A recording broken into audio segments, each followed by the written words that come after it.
सुनहरे गोबर की कथा।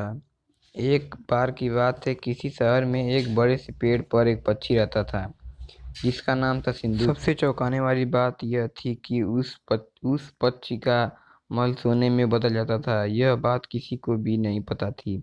एक बार उस पेड़ के नीचे एक शिकारी गुजर रहा था। शिकारी उस पेड़ के नीचे आराम करने के लिए ठहरा। वो आराम ही कर रहा था कि इतने में सिंधु पक्षी ने उसके सामने मल त्याग कर दिया। जैसे पक्षी का मल जमीन पर पड़ा, वह सोने में बदल गया। यह देखते ही शिकारी बहुत खुश हुआ और उसने पक्षी को पकड़ने के लिए जाल बिछाया। सिंधुक जाल में फंस गया और शिकारी उसे अपने घर ले आया। पिंजरे में बंद सिंधुक को देख शिकारी को चिंता सताने लगी।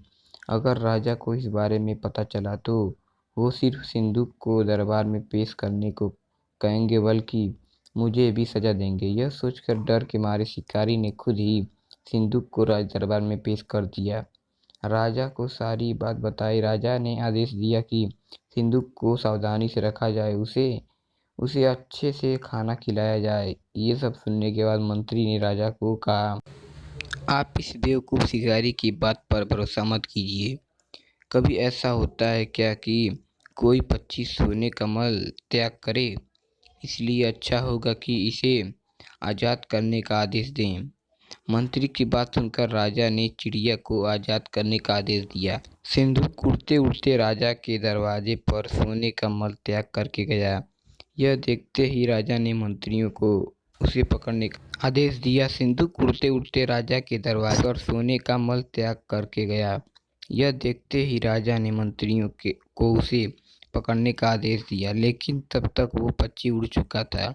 उड़ते उड़ते सिंधुक कह गया, मैं बेवकूफ़ था जो शिकारी के सामने मल त्याग किया। शिकारी बेवकूफ़ था जो मुझे राजा के पास ले गया।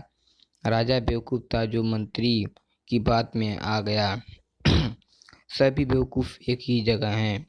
कहानी से सीख, कभी भी दूसरों की बातों में नहीं आना चाहिए और हमें अपने दिमाग से काम लेना चाहिए। तो दोस्तों,